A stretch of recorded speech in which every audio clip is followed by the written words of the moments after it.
پاکستانی نوجوان کی سعودی لڑکی سے شادی ہوئی، جب وہ کمرے میں گیا تو اس لڑکی نے اس کو مارنا شروع کر دیا۔ اس نوجوان کی چیخوں کی آوازیں نکلنے لگی۔ السلام علیکم، کیسے ہیں آپ لوگ؟ میں ہوں آپ کے ساتھ عدنان۔ یہ پاکستانی نوجوان ہے، اس کی کہانی ہے۔ آپ نے فیصلہ کرنا ہے کیا اسے شادی کرنی چاہیے تھی۔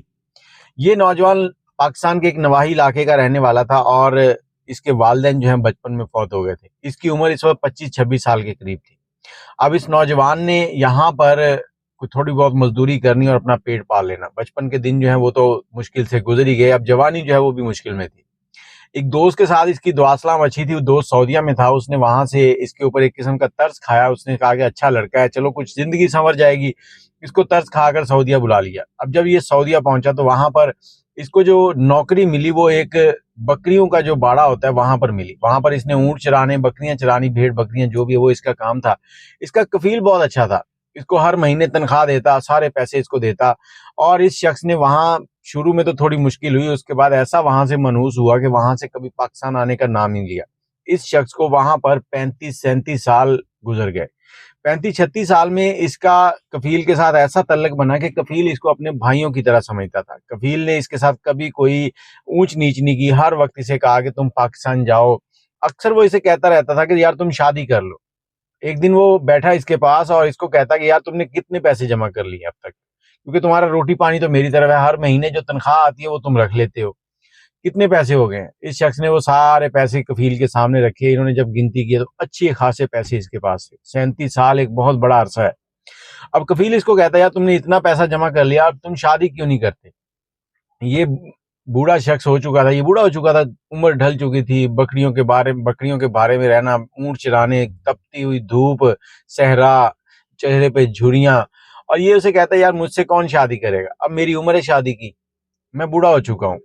تو کفیل اسے کہنے لگا نہیں یار تمہیں شادی کرنی چاہیے۔ کفیل اس کو سمجھا کر چلا گیا، اور کئی بار کفیل کے ساتھ اس کی بیوی بھی آیا کرتی تھی۔ وہ اس شخص کو اپنا بھائی مانتی تھی، اور وہ بھی ایک دن کفیل کے ساتھ آئی اور اس شخص کو کہا کہ بھائی آپ شادی کیوں نہیں کرتے؟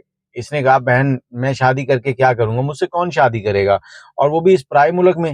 پاکستان میں جانا نہیں چاہتا، میرا وہاں پر کوئی نہیں ہے، ماں باپ مر گئے تھے بچپن میں، اور اس کے بعد میں دنیا کے رحم و کرم پہ پلتے پلتے بڑا ہو گیا۔ اب وہاں جا کر کس کے پاس رکوں گا، کیا کروں گا وہاں جا کر، عمر تو بیت گئی ہے۔ اور اس کفیل کی بیوی نے اس کو بہت سمجھایا، اور آخرکار اس نے تھوڑی سی نرمی جب دکھائی تو کفیل نے بھی اس کو سمجھایا کہ انسان کے ساتھ تین چیزیں ایسی ہیں جو انسان کے بعد بھی دنیا میں رہتی ہیں۔ انسان مر جائے گا، مٹی ہو جائے گا، اس کے بعد ختم ہے، لیکن اگر اس نے کوئی صدقہ خیرات کی ہوئی تو وہ اس کے کام آئے گی۔ اگر اس نے کوئی علم چھوڑا ہوا، وہ دوسرے لوگ اس سے مستفید ہوں گے تو وہ اس کے کام آئے گا، اور پیچھے اس کی اولاد رہ جاتی ہے، اگر اس کی اولاد ہوئی تو وہ پیچھے اس کا نام لے گی۔ اور اس کے بعد کفیل نے اس کو قائل کر لیا، اور اس شخص نے کہا چلیں ٹھیک ہے۔ کفیل اس کے لیے رشتہ ڈھونڈنے لگا، رشتہ ڈھونڈتے ڈھونڈتے تقریباً کوئی 5 ماہ گزر گئے۔ کفیل جس کے پاس بھی جاتا ہے، ایک تو وہ کہتے کہ اس شخص کی عمر زیادہ ہے، تقریباً 65-70 سال کے درمیان میں تھا، اور دوسرا وہ کہتے کہ یار اس سے شادی ہم اپنی بیٹی کی نہیں کر سکتے، ہم سعودیہ کے رہنے والے ہیں، یہ پاکستان کا غیر ملکی، ہم اس سے شادی کیوں کریں؟ اور اس طرح 5 ماہ گزرے تو کفیل ایک دن آیا اور اس نوجوان کے ساتھ بیٹھا چائے پی رہا ہے، اور اس نوجوان نے کفیل سے کہا کہ ہاں بھائی کیا بنا تمہارا؟ دونوں میں بڑی اچھی فرینکلی گپ شپ تھی۔ نہیں ملی نا لڑکی، میں نے بتایا تھا کہ اب میری شادی سے امید ہی ختم ہو گئی ہے۔ اب کفیل جو ہے وہ کہتا ہے یار یہاں اس شہر میں تو چلو نہیں بنا تو ہم دوسرے شہر چلتے ہیں، وہاں میرا ایک دوست ہے، اس نے کہا کہ ایک رشتہ ہے، اور سعودیہ کے اندر یہ رواج ہے کہ اگر کسی لڑکے کو کوئی لڑکی پسند آ جائے نا تو وہ لڑکا اس لڑکی کے گھر جا کر اس کے باپ سے بات کر سکتا ہے کہ میں آپ کی بیٹی سے شادی کرنا چاہتا ہوں۔ کفیل، اس کی بیوی اور یہ بزرگ جو ہے یہ تینوں نکل پڑے اور اس شہر پہنچے، اس دوست کے پاس پہنچے، شام کو کھانا شانا کھایا، اس کے بعد اس لڑکی کے گھر چلے گئے۔ وہ لڑکی جو تھی اس کو طلاق ہو گئی تھی، اور وہ ایک بچہ تھا اس کا، اپنے باپ کے ساتھ ہی رہتی تھی، اس نے دوبارہ اس کی شادی نہیں کی تھی۔ اس لڑکی کی عمر بھی تقریباً 40 سال کے قریب تھی۔ اب یہ اس کے گھر پہنچے ہیں تو اس شخص نے کہا کہ ٹھیک ہے، اس بزرگ کو دیکھا گیا تھا، میں اس سے اپنی بیٹی کا رشتہ کر دوں گا، لیکن اگر میری بیٹی نے قبول کر لیا مجھے کوئی مسئلہ نہیں ہے۔ تو انہوں نے کہا ٹھیک ہے، اور اس کے بعد وہ اندر گیا، اپنی بیٹی سے بات کی، پھر واپس آیا، آ کر کہتا جی ٹھیک ہے میری بیٹی کو بھی قبول ہے، لیکن میں چاہتا ہوں کہ یہ دونوں ایک دوسرے کو ایک بار دیکھ لیں۔ ایک کمرے میں ان دونوں کو چند لمحوں کے لیے بھیجا گیا، ان دونوں نے ایک دوسرے کو دیکھا، ہو سکتا ہے بات بھی ہوئی ہو وہاں پہ، اور اس کے بعد یہ جو پاکستانی تھا بزرگ، یہ ہنستا ہوا مسکراتا ہوا دل میں ہزاروں خواہشیں لے کر باہر نکلا۔ جس چیز سے یہ ساری زندگی بھاگتا رہا، یہ ایک ذمہ داری ہے شادی۔ اکثر لوگ کہہ دیتے ہیں کہ شادی کچھ بھی نہیں ہے، شادی ایک ذمہ داری ہے، آپ کو کے اوپر ایک برڈن آنا ہوتا ہے، آپ نے اس کو فیس کرنا ہوتا ہے، بہت سارے معاملات جو آپ کے ساتھ جڑ جاتے ہیں اس کے بعد۔ تو اب یہ مسکرا رہا تھا، کفیل سمجھ گیا کہ یہ خوش ہے۔ اب آیا تو اس سے پوچھا، اس نے ہاں میں ہلکا سا سر ہلایا، تو کفیل نے اس لڑکی کے باپ سے کہا کہ جی ہمیں رشتہ قبول ہے، آپ لڑکی سے پوچھیں۔ لڑکی نے بھی ہاں کر دی۔ اب وہ لڑکی کا باپ آیا اور کہتا کہ دیکھیں جی میں حق مہر 2 لاکھ ریال لوں گا۔ کفیل کہتا کوئی بات نہیں، ہم 2 لاکھ ریال حق مہر بھی دے دیں گے۔ کفیل نے حق مہر کی بات کی، 1 ہفتے کے اندر اندر ان کی شادی کی بات طے ہوئی۔ پیچھے اس نے کفیل نے اپنے شہر میں ایک پلاٹ لیا، تو پلاٹ میں مکان مطلب پہلے سے ہی بن رہا تھا، وہ اس شخص کو دے دیا کہ یہ اب تمہارا ہے، تم یہاں پر زندگی گزارو گے۔ اس لڑکی سے شادی ہوئی اور اس کے لیے انہوں نے ایک ہوٹل بک کیا، نکاح ہو گیا تھا۔ رخصتی ہونی تھی، وہاں پر نکاح پہلے ہو جاتا ہے، رخصتی بعد میں ہوتی ہے۔ اور اسی دوران ایک شخص کفیل کے پاس آتا ہے، سعودی شخص تھا، کہتا ہے جس سے تم نے شادی کر دی ہے یہ لڑکی پاگل ہے، یہ تو آپے سے باہر ہو جاتی ہے۔ اب انہوں نے وہاں پر رکنے کے لیے ایک ہوٹل بک کیا تھا، اور ہوٹل میں کیا کیا کہ سعودی کفیل نے لڑکے کے ساتھ والا کمرہ اپنے لیے بھی بک کر لیا۔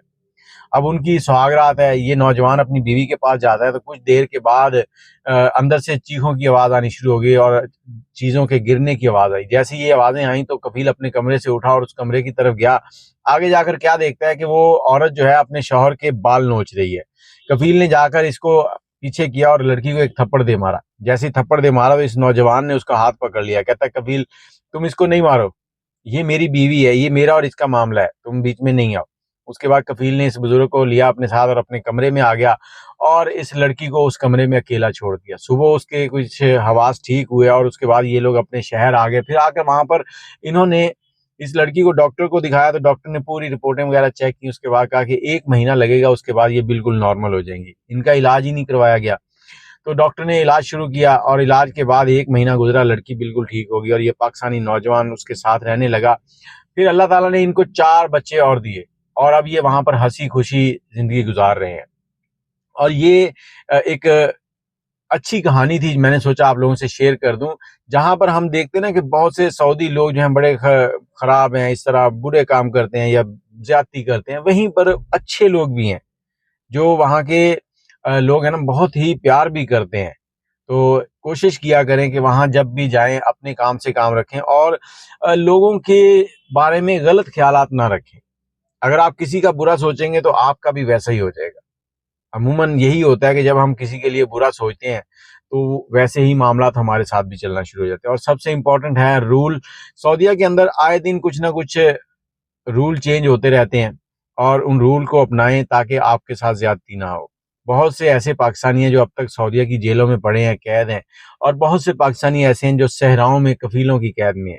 اور پچھلے دنوں میں نے ایک کہانی شیئر کی تھی نوجوان کی، نور خان کی، جو کہ ابھی ریسنٹلی 1 سال پہلے وہاں سے بڑی مشکل سے بھاگ کر آیا ہے، اور اس نے آ کر بتایا کہ اس صحرا میں سینکڑوں لوگ جو ہیں نا، سینکڑوں، ہزاروں نہ کہیں تو سینکڑوں لوگ جو ہیں وہاں پر اس کے بقول پھنسے پڑے جن کو اس نے دیکھا تھا۔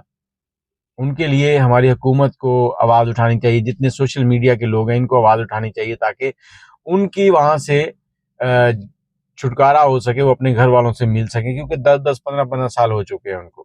باقی آپ کے پاس کوئی سٹوری ہو تو ہمیں واٹس ایپ کریں، نمبر لکھ لیں 0325 20 629۔ دعاؤں میں یاد رکھیے گا۔ اللہ حافظ۔